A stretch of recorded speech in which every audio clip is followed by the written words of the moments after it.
Bonjour à tous.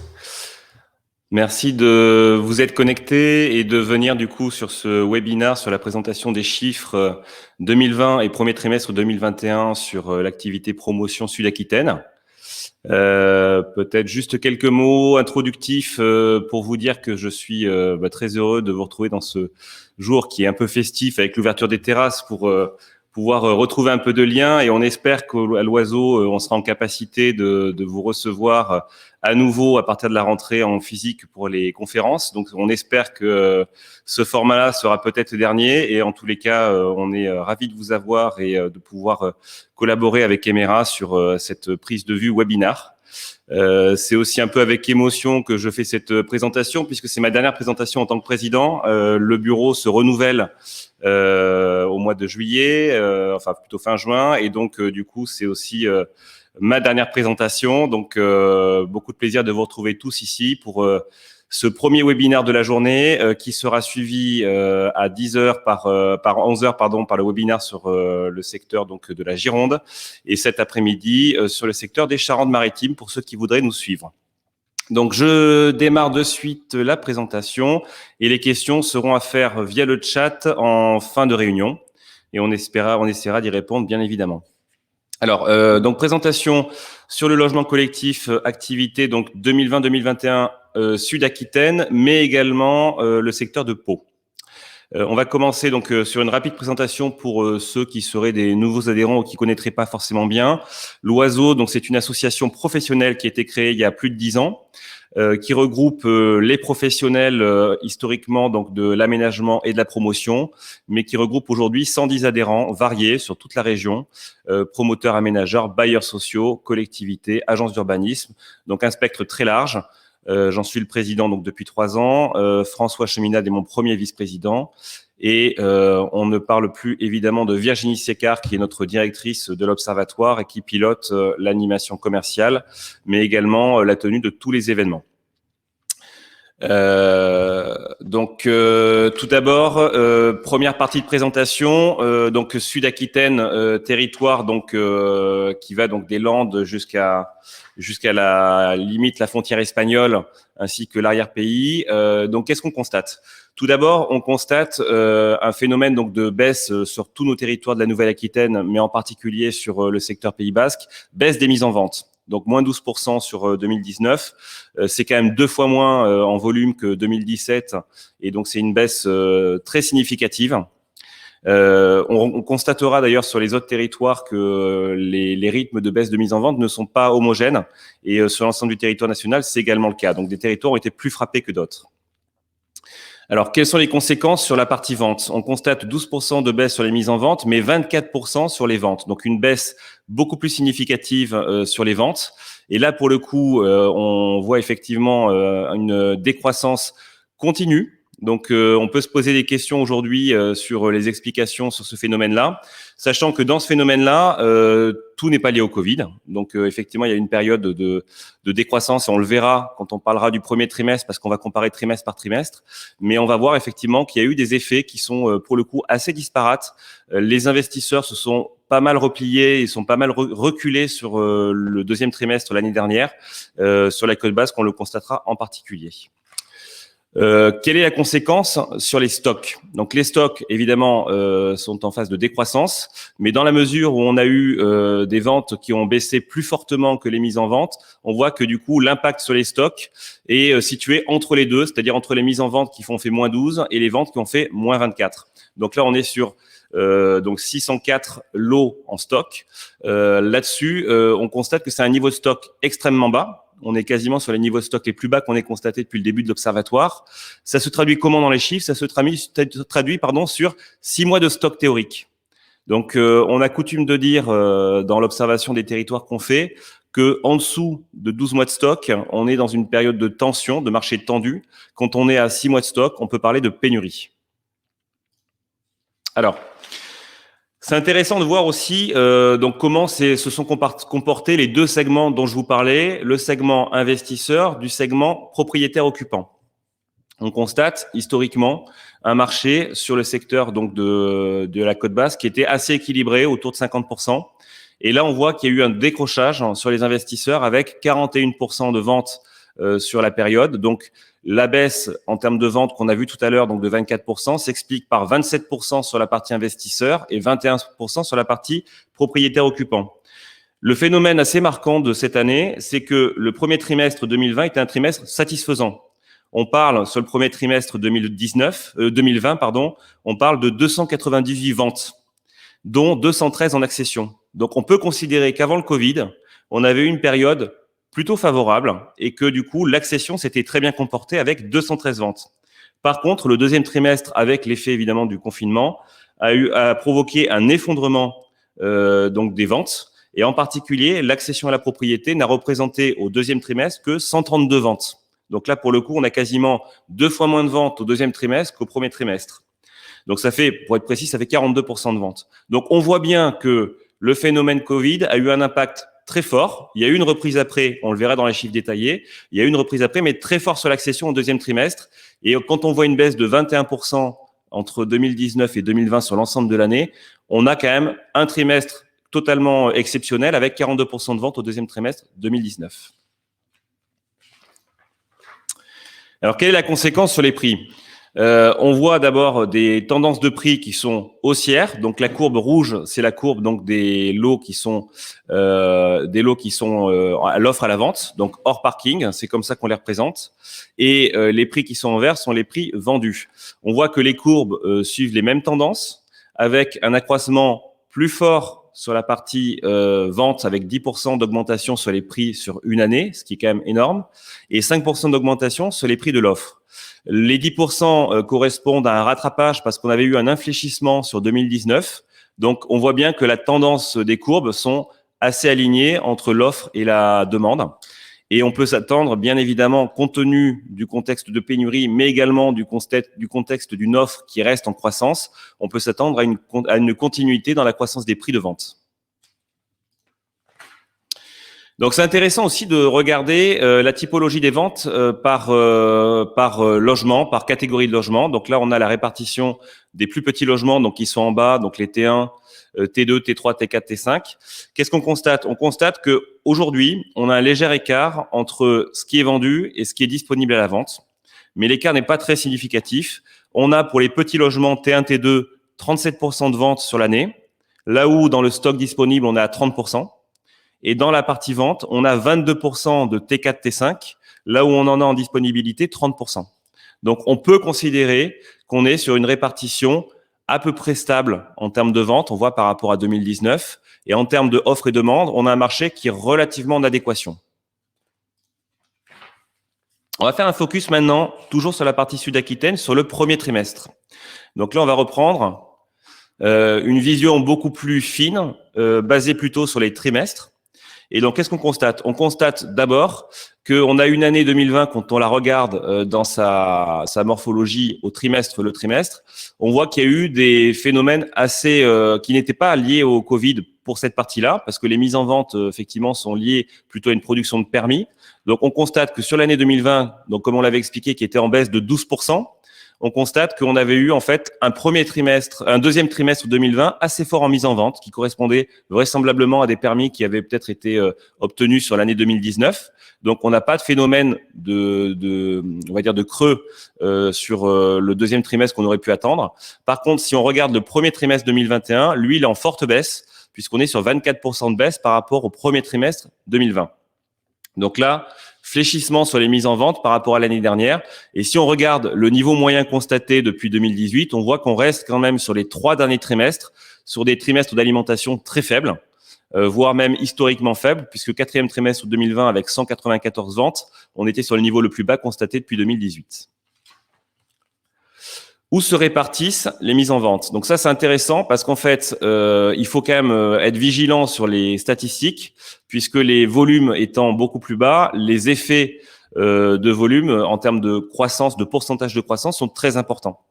Là, on voit que l'offre s'est recentrée sur une partie littorale, comme on va dire très souvent, et même plus précisément sur le BAB.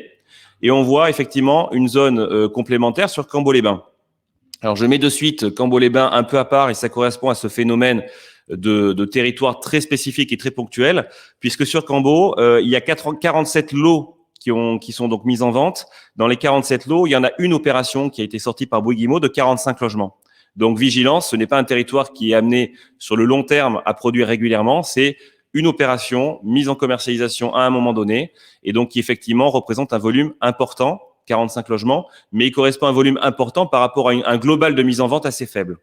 Et si on se recentre sur le secteur donc BAB et le secteur littoral plus précisément, on constate 3 communes qui ont assez bien alimenté. Donc, c'est la commune de Bayonne avec 88 logements mis en vente sur le trimestre, Anglet avec 30 mises en vente et Ondres avec 16 mises en vente.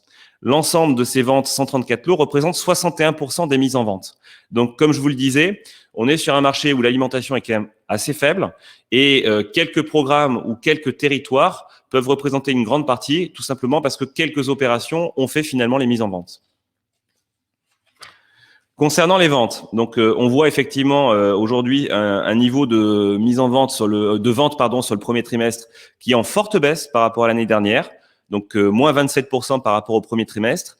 Et je tiens à noter que ce trimestre de vente est le plus bas trimestre de vente depuis qu'on observe le territoire en promotion sur le secteur Sud-Aquitaine.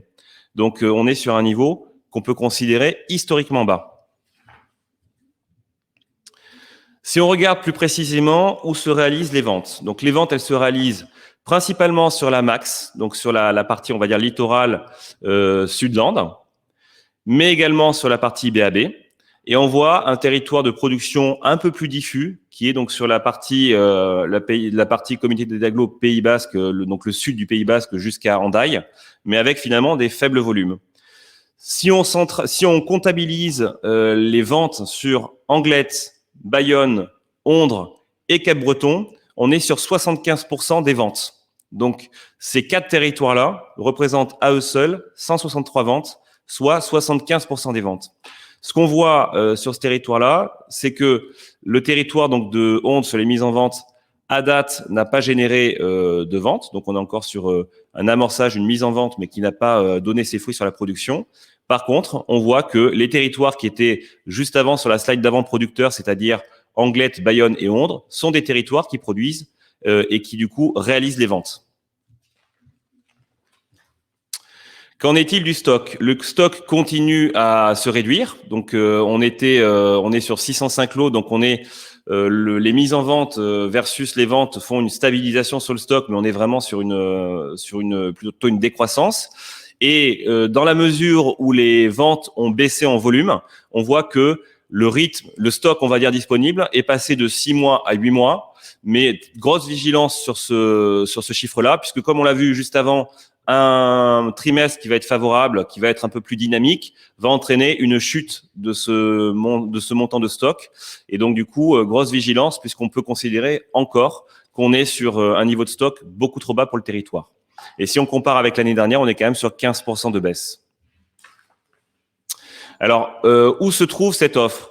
Il y a une offre qui reste concentrée sur le BAB, donc une offre qui reste finalement disponible, comme on l'a vu, là aussi où se réalisent les ventes. Là, si on recentre uniquement sur Anglet et Bayonne, ces 2 territoires-là représentent à eux seuls 52% des ventes.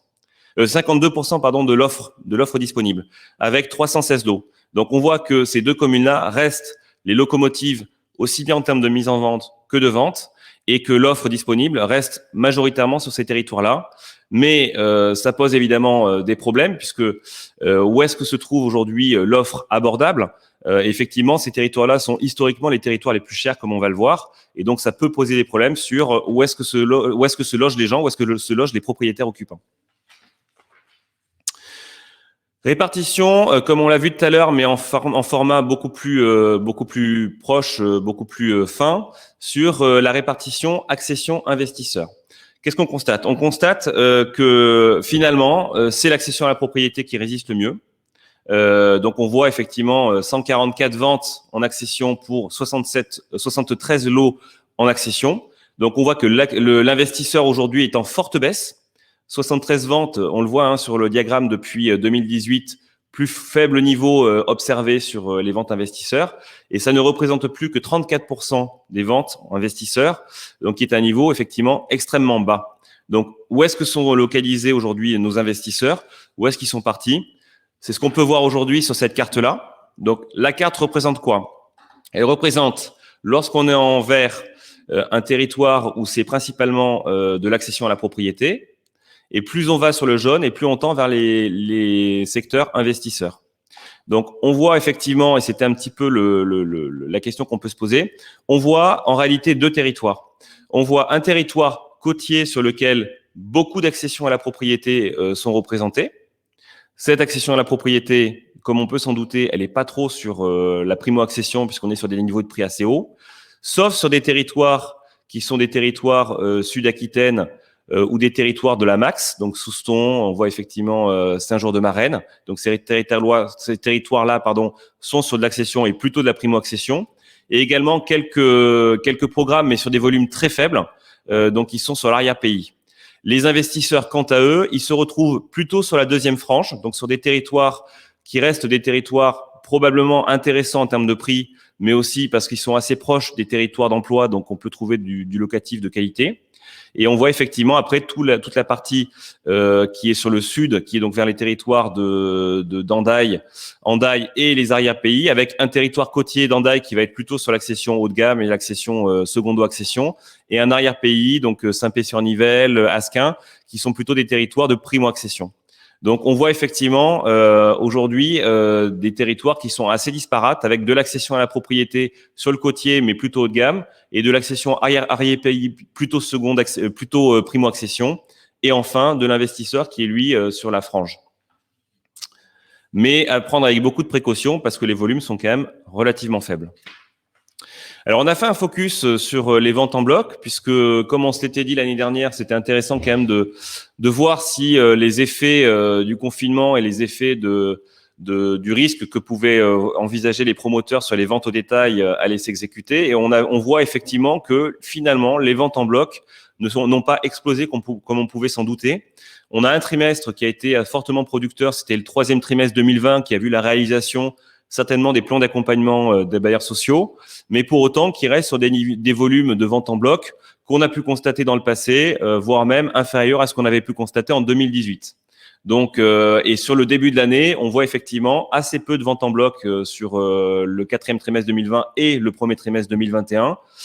C'est le signe que le marché en vente au détail se porte bien et que les opérateurs n'ont pas nécessité à recourir à la vente en bloc pour écouler les stocks. Alors, qu'en est-il de l'évolution des prix sur la période? Alors, je tiens à quand même dire que c'est compliqué de constater des prix parce que les opérations sont finalement, on a vu, il y a beaucoup moins de ventes que d'habitude. Donc, les territoires de vente sont pour certains très recentrés sur certaines villes. Donc, qu'est-ce qu'on constate? Sur le premier trimestre, donc inflation, infléchissement des ventes par rapport au dernier trimestre constaté. Sur une année complète, on voit que l'offre a augmenté de 3% et que le prix des ventes a baissé de 3,5%. Mais si on regarde un peu plus dans le détail, on voit effectivement que prix isolément, territoire par territoire, on est plutôt sur une tendance haussière sur l'ensemble des territoires et on voit que effectivement la courbe de tendance de l'offre est relativement alignée, même si on voit quand même qu'il y a un écartement des prix entre les prix de vente et les prix de l'offre. Donc cette cartographie pour montrer, et encore à prendre avec beaucoup de précautions, montrer que l'évolution des prix, donc l'évolution des prix, c'est les fonds de carte. Donc quand on est sur une couleur bleue, on est plutôt sur une décroissance des prix, et quand on tend vers le rouge en fond de carte, on est sur de la progression de prix. Et là, les pastilles, les prix sont indiqués ici avec des niveaux de prix qui sont pour les bleus les plus bas et pour les violets les plus élevés. On constate un phénomène qu'on connaît bien, qui est le phénomène de l'arrière-pays qui positionne des prix de vente relativement raisonnables, donc à moins de 3 900 € du mètre carré. Donc, c'est principalement l'arrière-pays et le secteur de la Max, avec sur la Max des territoires complètement atypiques, tels que Osgore, Cap-Breton, qui sont très élevés en prix. Et on voit également des territoires sur le sud-sud avec des niveaux de prix très élevés aussi. Mais une fois de plus, finalement, assez peu de ventes sur ces territoires-là, donc à prendre avec beaucoup de précautions.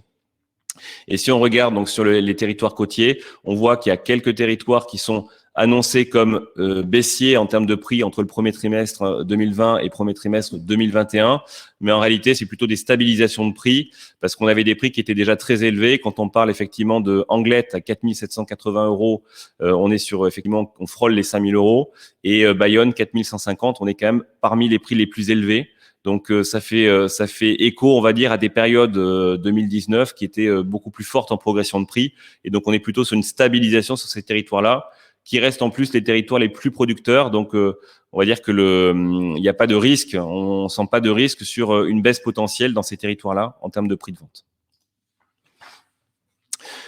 C'est intéressant aussi de pouvoir regarder quel est l'écart entre les prix de vente investisseurs et les prix de vente à l'accession. Je tiens quand même effectivement à évoquer le fait, comme on l'a dit tout à l'heure, qu'on est sur des prix qui sont constatés par rapport à des faibles niveaux de vente. Donc là, on a un phénomène donc toujours depuis ces dernières années de croisement entre les prix d'investisseurs et les prix d'accession. Ce qu'on voit effectivement, c'est un infléchissement sur, par exemple, les prix de vente sur le dernier trimestre, mais qui correspond aussi au fait que sur les dernières années, les territoires qui étaient côtiers, mais au sud du territoire, Hendaye, Saint-Jean-de-Luz, étaient des territoires où il y avait historiquement beaucoup de ventes à l'accession. Et là, actuellement, il y a très peu de volume. Et c'était les territoires, comme on l'a vu, qui étaient les plus chers.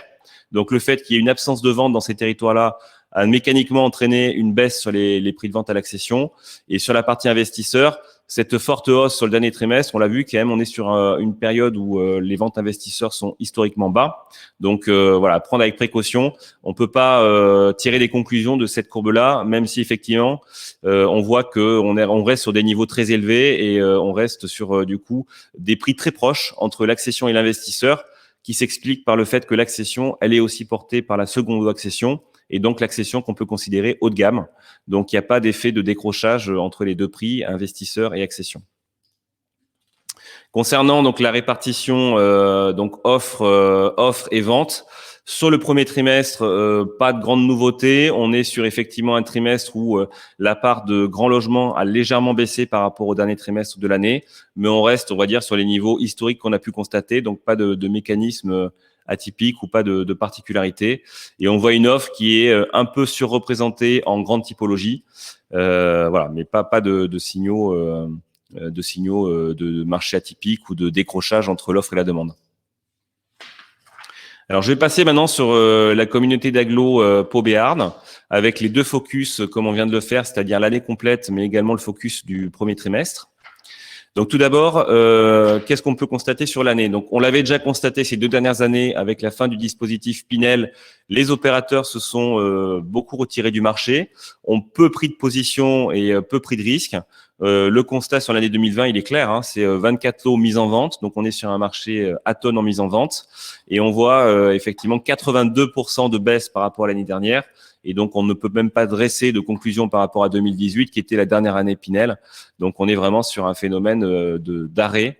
Et donc, là-dessus, effectivement, faire attention aux produits, parce qu'on n'est plus sur un marché de masse, mais sur un marché vraiment de détail. Qu'en est-il des ventes? On constate malgré tout que les stocks vont s'écouler, puisque on a 24 lots mis en vente, mais on a 117 ventes sur la période. La ville de Pau représente 62% des ventes réalisées. Et on voit donc 58% de baisse par rapport à l'année dernière. Donc un marché qui se recentre mécaniquement sur la ville de Pau, qui effectivement est en forte baisse, mais qui effectivement est plutôt sur un marché d'écoulement du stock existant plutôt que d'écoulement sur les nouveaux stocks. La conséquence immédiate sur le marché évidemment du stock, c'est qu'on est sur 66 lots disponibles à la vente. Donc, on est sur un marché qui finalement est très court en cycle puisqu'on n'a que 7 mois de stock. Et donc là, marché effectivement qui se réduit très très fortement. Et on voit que le stock, et c'est quand même rassurant, il est fortement porté par la ville de Pau, donc qui est le territoire évidemment le plus attractif sur le périmètre Pau Béarn. Bon, pas de surprise, un marché qui reste évidemment porté par l'accession à la propriété. Il n'y a plus de dispositifs fiscaux, donc on va être sur de l'accession, sur de l'investisseur patrimonial ou de l'investisseur meublé. Donc la plus forte baisse correspond aux investisseurs, 70% de baisse pour 47% sur la partie accession. Et concernant les prix, donc là pour le coup, on a effectivement une vente, enfin des ventes qui se réalisent sur les typologies les moins chères, sur les prix les moins chers, puisqu'on voit effectivement que les ventes constatées ces dernières années sont plutôt autour de 2600 euros, 2500 euros. Donc on est venu grignoter dans le stock l'offre qui était la moins élevée. Et donc comme le stock ne s'est pas réellement reconstitué, on voit qu'effectivement ce qui reste a plutôt tendance à augmenter, mais à augmenter parce qu'en réalité c'est le stock qui avait été mis en commercialisation à des niveaux de prix supérieurs et qui reste du coup présent, libre à la vente. Donc la mécanique, elle est celle-ci, 1% d'augmentation par rapport à l'année dernière en termes de prix de vente pour 3,2% de baisse sur la partie vente. On peut imaginer que le stock va continuer à s'écouler et on peut également imaginer que dans l'objectif de finir les programmes, parce qu'on va voir, il y a une particularité, c'est qu'il y a beaucoup de lots qui sont soit en stock dur, en stock HV, soit en chantier. On peut imaginer peut-être une inflexion du prix des ventes encore, ou en tout cas un maintien, mais l'offre va baisser en prix puisqu'elle va se réaligner sur la réalité du marché, qui est quand même plutôt autour de 2500-2600 euros du mètre carré. Donc là, on va dire que c'est un territoire complètement atypique par rapport à ce qu'on a pu voir sur le secteur Sud-Aquitaine, puisque on est sur un marché fortement porté pour l'accession. On est du coup sur un marché qui est porté sur des typologies familiales. Donc là, de façon tout à fait logique, on voit progresser les T4, T5, et on voit effectivement la disparition du besoin en T2. Donc la typologie T2 n'a pas été commercialisée sur l'année 2020. Et quand on regarde le stock disponible, il est assez cohérent avec finalement ce qu'on a pu constater sur 2020. Alors, qu'en est-il sur le premier trimestre? Donc, ce qui est intéressant de constater, c'est que on est donc, comme on vous le disait, sur un marché qui a très peu alimenté en 2020, très peu alimenté avec 24 lots, comme on l'a évoqué, qui n'ont été alimentés que sur le deuxième trimestre 2020. Donc, on voit effectivement un recentrage, on va dire, en réalité, c'est une opération qui s'est mise en commercialisation sur la période. On voit sur le début de l'année très peu d'alimentation également, avec 5 lots mis en vente. Donc, quelle est la conséquence? La conséquence, c'est que, comme on l'a vu, on continue quand même à réaliser des ventes. Donc aujourd'hui, même si effectivement on n'est que sur 15 ventes, ça fait quand même une baisse de 74%, mais on est forcément sur du coup une érosion du stock. Et donc le stock, comme on le voit ici, qui baisse, avec du coup 56 lots disponibles à la vente, un marché qui continue à se recentrer sur Pau, puisque ce qui a dû être écoulé devait vraisemblablement être était sur d'autres territoires que le territoire de Pau. Donc un marché qui se recentre assez fortement sur Pau. On a Alors, c'est très théorique, hein. On a 11 mois de stock basé sur les 15 ventes qui ont été réalisées, mais on voit effectivement que ce stock-là est en train petit à petit de se consommer et il se consomme en plus sur toutes les typologies qui sont disponibles. Et donc, la slide qui me paraissait intéressante de vous présenter, c'est une slide qui présente depuis 2018, donc sur la période qu'on vient de voir, l'évolution des ventes par typologie de produits. Donc, c'est de l'offre, pardon, par typologie de produits. Quelle est l'offre qui est sur plan? Quelle est l'offre? Donc, sur plan, c'est le vert clair. Quelle est l'offre qui est en chantier? Quelle est l'offre qui est bientôt livrée? Donc, c'est le bleu foncé. Et enfin, quelle est l'offre qui est livrée? C'est ce qu'on appelle le stock dur, qui est le stock gris. On voit que depuis la fin du Pinel, où on avait une période de forte vente sur plan avec le vert clair, on voit que effectivement il y a très très peu de ventes qui se réalisent sur plan puisque tout le stock est quasiment en production et en chantier. Et on voit effectivement ce stock dur, donc cette zone, on va dire, qui est à risque, qui est la zone gris foncé et bleu, qui a plutôt tendance à augmenter. Donc, ce qu'on voit sur ce territoire-là, qui est complètement atypique, c'est que on n'est pas sur un marché on va dire un marché qui est sous-offreur et qui du coup se réalise beaucoup sur plan. On est sur un marché qui en réalité est plutôt atone et sur lesquels les promoteurs ont fait du repli et ont fait attention à ne pas alimenter le marché parce qu'il est effectivement assez risqué. Et donc, on voit plutôt de l'écoulement des opérations qui sont engagées plutôt que de nouvelles opérations. Le constat, clairement, à prendre avec beaucoup de précautions, c'est vu le faible volume, c'est un marché qui reste sur le premier trimestre quasi exclusivement sur de la vente à l'accession. Donc 14 ventes en accession sur les 15. Donc on a une seule vente qui a été faite à investisseurs. Donc pas d'originalité.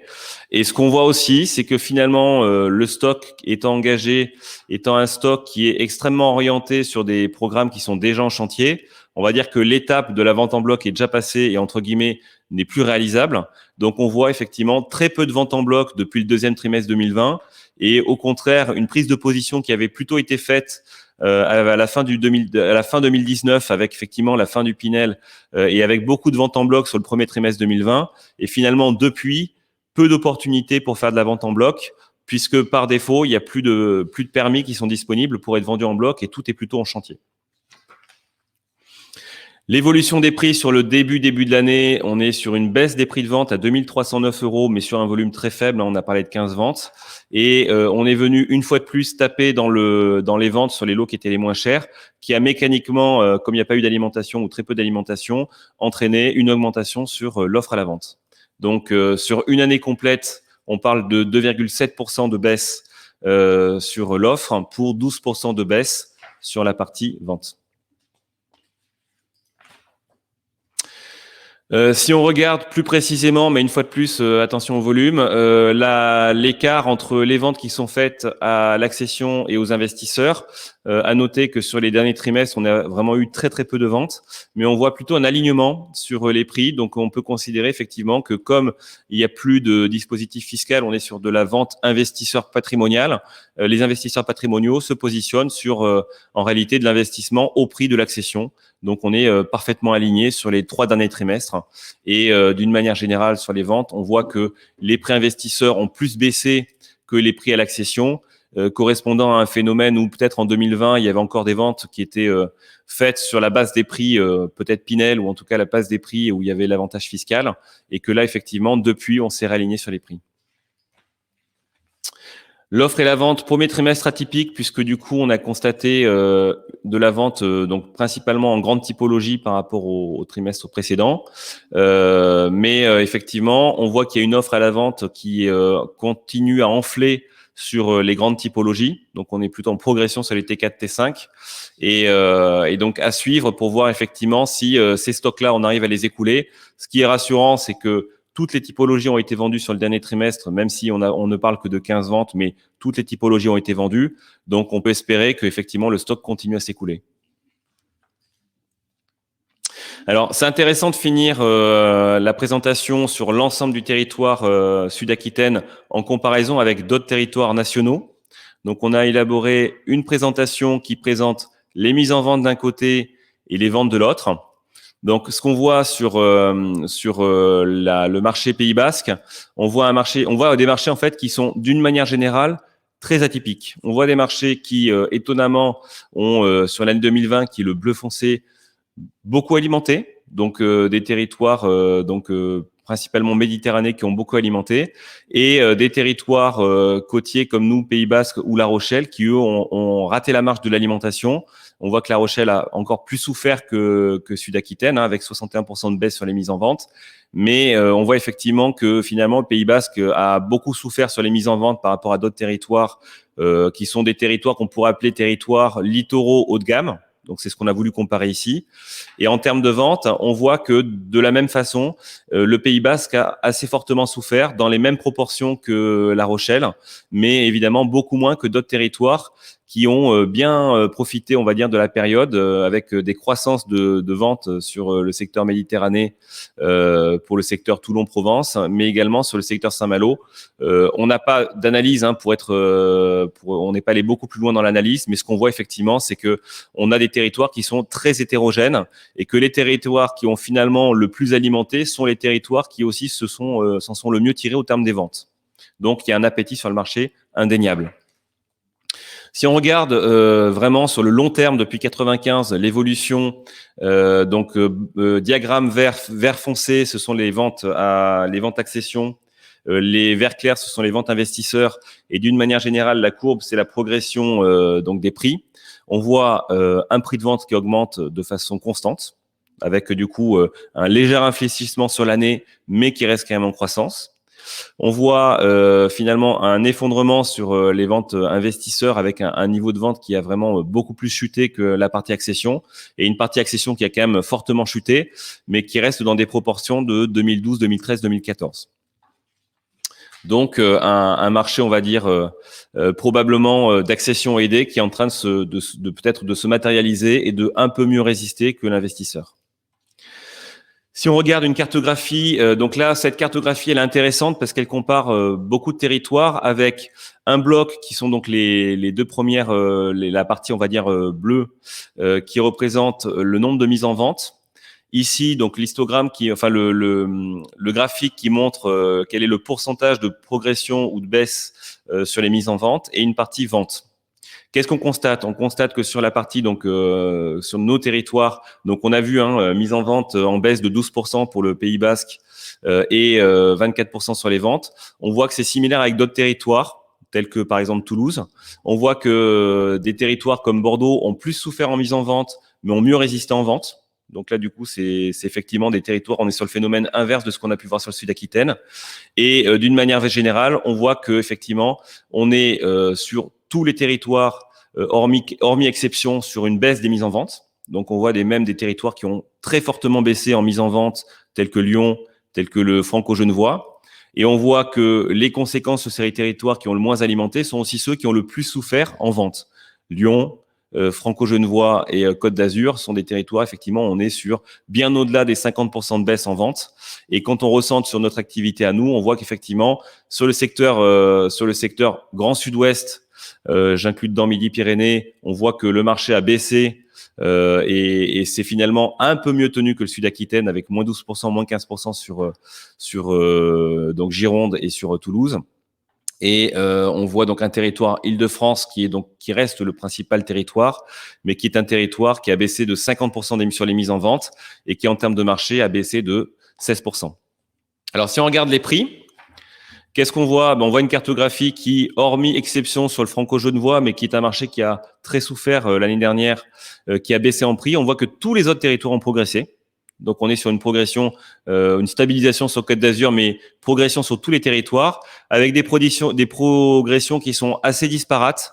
On est sur certains territoires sur des faibles progressions comme Toulouse ou comme Bordeaux, et on voit des progressions beaucoup plus importantes et significatives telles que Nantes Métropole, avec 7% de progression.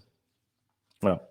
Donc voilà la première partie de présentation qu'on vous a faite sur ces différents territoires. Comme vous avez pu le voir, on a des territoires qui sont vraiment très différents et avec une typologie de vente qui est très disparate en fonction des territoires, mais aussi en fonction de la typologie de vente investisseur-accession.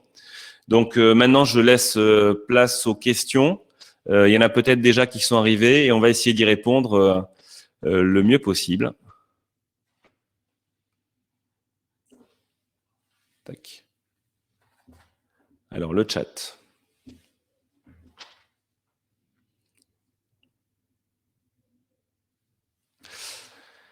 Alors, on a une question de Cécile Velasco. Comment expliquer les prix proches entre investisseurs et accédants?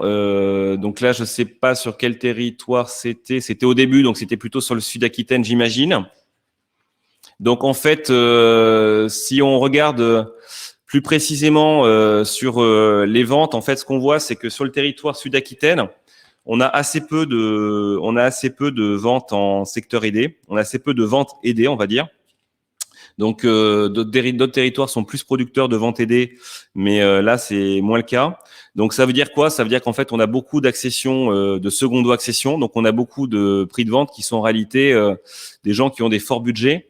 Et donc mécaniquement, on a des prix de vente à l'accession qui sont souvent quand même, pour le coup, assez proches des prix de vente investisseurs. Et il faudrait effectivement isoler. Donc c'est pas une slide qu'on a faite, mais il faudrait isoler la partie qui correspond à l'accession aidée pour vraiment voir quel est l'écart entre les prix qui sont vraiment des prix libres au sens donc hors vente aidée, de ce qui est sur du prix, on va dire sur du prix réglementé au format vente aidée. Donc ça, on peut regarder si vous le souhaitez. Ce qui est sûr, c'est que les secteurs de la Max, donc qui sont pas les secteurs de Hossegor et Cap-Breton qui eux sont vraiment atypiques et très élevés. Les secteurs de la Max sont des secteurs où on est sur de l'accession classique, donc on va être sur du 3 000 € du mètre carré. Et à contrario, on voit effectivement que quand on est sur un marché complètement libre, on n'a plus d'accession aidée. Quand on est sur des territoires comme Saint-Jean-de-Luz qui a peu produit, mais on est sur des territoires où l'accession à la propriété, la primo-accession n'est quasiment pas possible. Donc ça crée voilà des écarts de prix qui font qu'il n'y a pas forcément d'écart entre le prêt investisseur et le prêt accession. Voilà. Il y a une des slides qui illustrait, qui montrait ça, mais à prendre avec précaution sur évidemment sur les volumes qui sont pratiqués. Hein. C'était la slide la slide que je vous ai montrée sur la cartographie des prix de vente. Je la reprends. C'était cette slide-là. Où, comme je vous le disais, si on regarde typiquement le secteur de Hendaye et Saint-Jean-de-Luz, il y a très peu de ventes à investisseurs, donc on n'est que sur de la vente à la cession, et on voit que les prix de vente pratiqués sont extrêmement élevés. Et de la même façon, quand on est sur Cap-Breton et Hossegor, on est sur des prix qui sont extrêmement élevés aussi.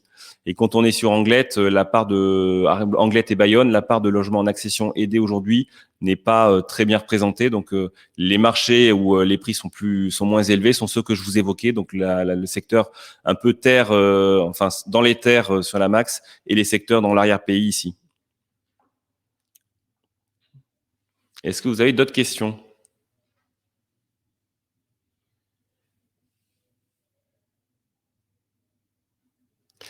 Alors Virginie, comment expliquer le donc ça, ok. Rien à rajouter.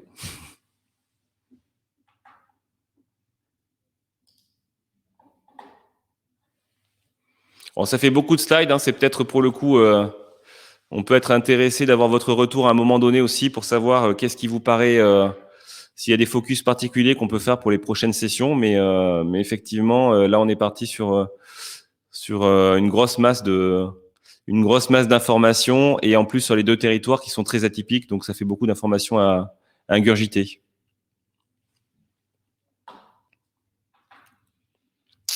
Alors les PowerPoint, c'est Virginie qui se charge après de transmettre et de communiquer les informations sur notre plateforme pour les adhérents.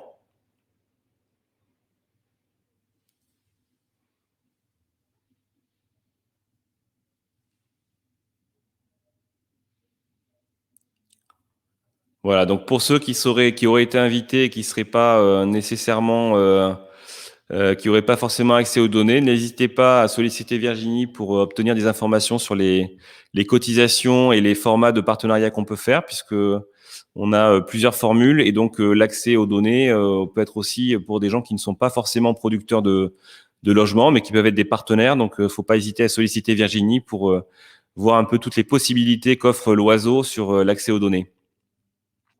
Et je permets aussi de rajouter une chose qui est importante. On a fait un gros travail cette année avec Virginie et avec les équipes pour mettre en place un nouveau site et un nouveau format d'accès aux données. Donc, je tiens à remercier évidemment le travail qui a été fait en collaboration avec Adéquation, mais je tiens aussi à dire qu'il faut utiliser l'outil. L'outil est très performant. Il apporte bien plus que les données historiquement qu'on produisait, puisque maintenant on a des accès aux données qui sont au-delà du sondage qui est fait en maîtrise d'œuvre par Adéquation. Donc, l'outil s'améliore de jour en jour. Et donc, il faut que vous accédiez aux données et que vous alliez voir pour aussi être capable de nous faire des retours, des feedbacks sur ce qui marche pas. L'outil étant tout nouveau, c'est important qu'on ait votre retour. Donc, on compte sur vous aussi pour vous mobiliser, utiliser l'outil et nous faire les retours pour faire améliorer le support.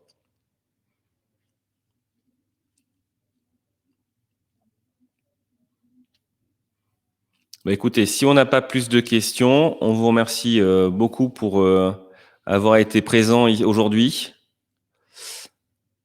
On espère que du coup, vous aurez bien retenu donc toutes les informations et que vous suivrez avec beaucoup d'attention les prochains trimestres qui vont être très intéressants, puisqu'on voit effectivement cette pénurie d'offres qui est sous-jacente et qui montre qu'il y a quand même un appétit sur les territoires du Sud-Aquitaine et qui du coup nécessite une mobilisation des acteurs pour produire plus, produire mieux et du coup redonner un petit peu de dynamique à ce marché actuellement un peu atone. Merci à tous. Et donc, comme le dit Virginie, webinaire sur les chiffres de la Gironde qui démarre à 11h. Merci.